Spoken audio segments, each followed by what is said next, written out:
And first, I'd like to thank the Center for China and Globalization and the International Organization for Migration for organizing and hosting this webinar for this very comprehensive report release. I think that's very important globally as an issue. So I have worked in the government, in the Senate, and understand a little bit about how our agencies work, which I will share some of those viewpoints with you here in a little bit.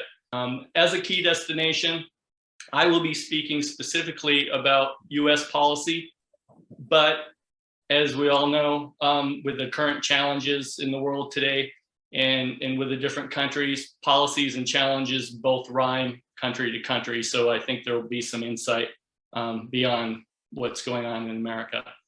So I'll discuss the state of US immigration within the current political environment, which is important to understand where our policy is going and where it's been. And I'll highlight some areas that are important to Chinese immigration specifically. So the nature of immigration policy direction is very much a reflection of which political party controls Congress as well as the presidency.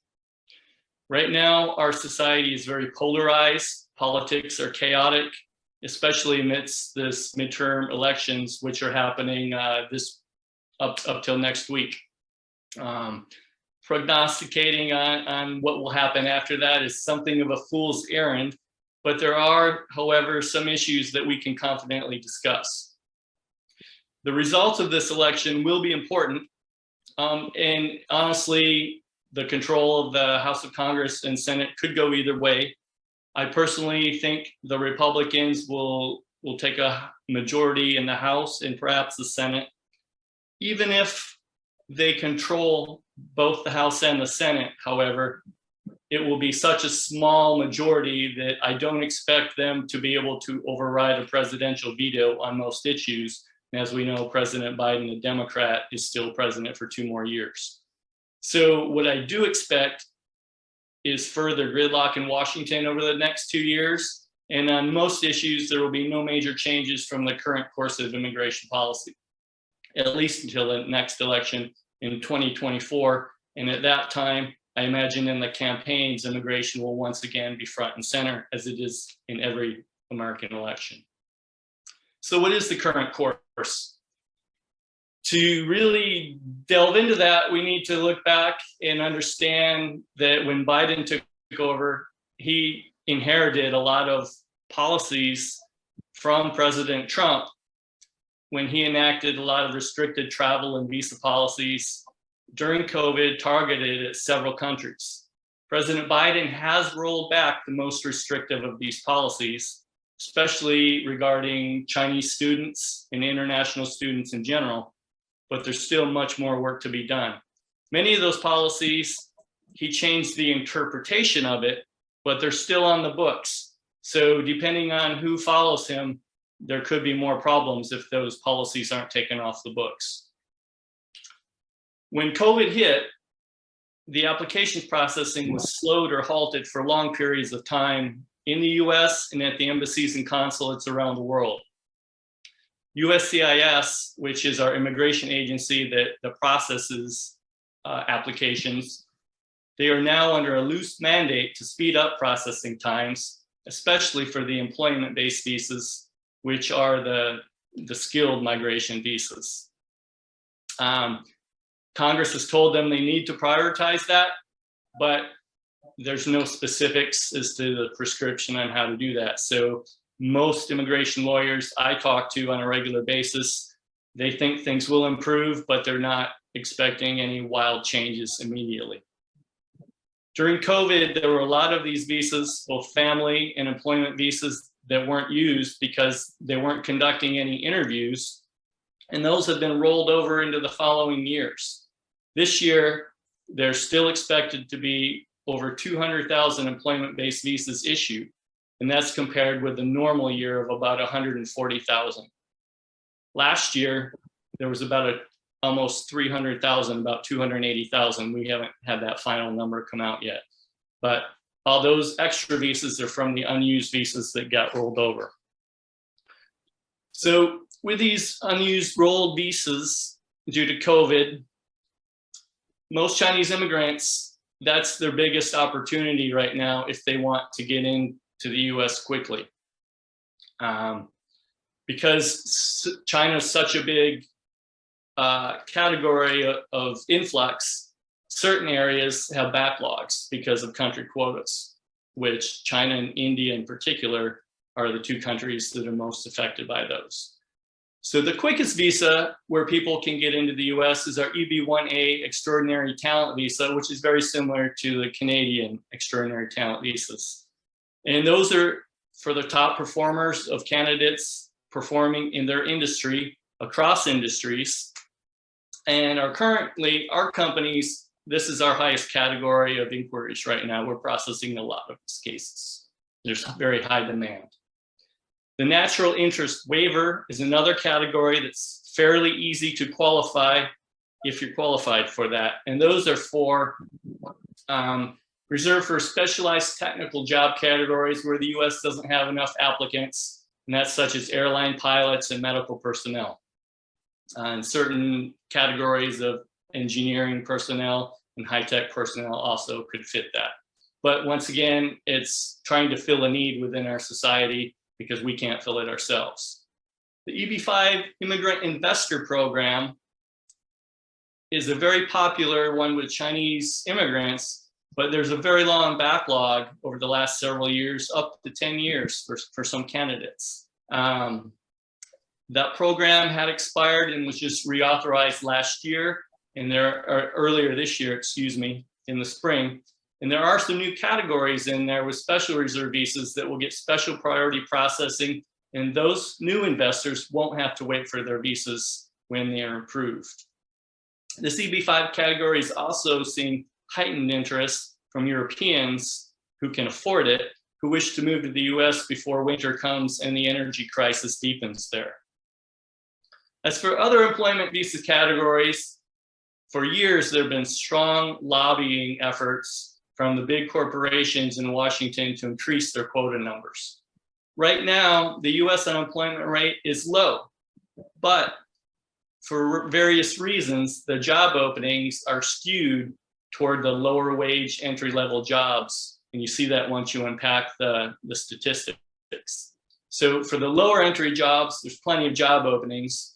For the more skilled jobs, especially mid-management and upper management, there's actually quite a few people looking for work now that aren't reflected in that, because when COVID hit, they maybe stepped out of the market, took an early retirement, and now they're looking to get back in, but they're not reflected in those statistics.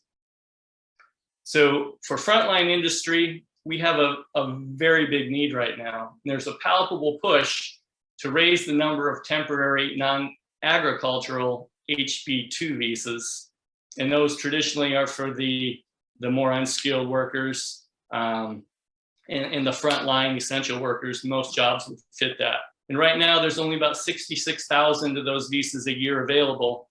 But as I said, there is a push because we have so many job openings that Americans right now aren't willing to fill.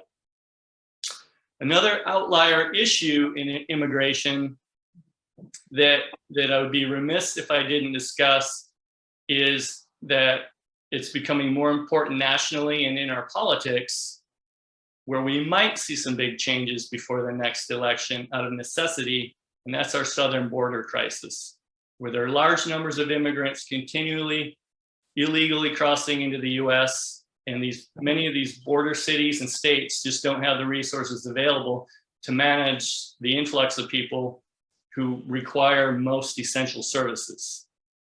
And that's starting to spread inward to other non-border areas as our federal policy is to bus these people and fly them to other inland states who are not prepared for it.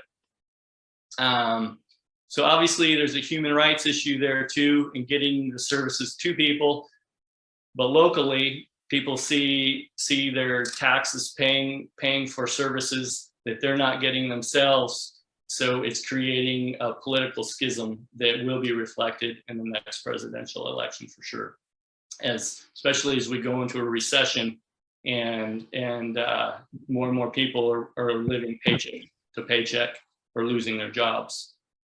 So this isn't a new issue at all. in every presidential election, it's been a major issue, at least since 2016, when George Bush 43, the son, won that election. Typically, it's a big election issue, but then as soon as the new president gets into the office, it kind of gets pushed aside because it's so comprehensive that just not much happens but piecemeal. And usually, unfortunately, for the refugee and lower income immigrants, it usually is focused on the higher skilled and wealthier individuals. So that's just one thing to keep in mind and to keep on our radar as you're watching the US elections. Political pressure is building for the current administration to address this issue, even among democratic cities and states who are distancing themselves from President Biden in this last election. So also another thing to consider is in recent months regarding the southern border issue, President Biden has been quietly reinstating some of the Trump policies that he ended as soon as he took office. And this is regarding the wall and the physical barrier and whether or not applicants are allowed to stay in the US or if they have to go back over the border. So some of these have been rescinded. The news isn't really reporting it, but it is happening. Another thing is the southern border is increasingly becoming a major entry point for human trafficking as well as for drugs and other crime. And this isn't necessarily just people from South America. We're starting to see more and more people from Africa and from the Middle East come in via this channel as well. And that's part of why the federal agencies are starting to give it a little bit more eyes on it, different agencies assessing what they need to do. So obviously, my experience in my discussion here focuses on the more affluent cases for immigration, the people who can pay a consultant to talk with them. But as I said, some of these problems and challenges that USCIS is experiencing, that's throughout the agency, and they've been underfunded for a long time. They've been understaffed for a long time. And during COVID, they lost a lot of people. A lot of the foreign embassies, the US embassies on foreign soil and consulates, we lost a lot of people who during COVID chose to return back to the US.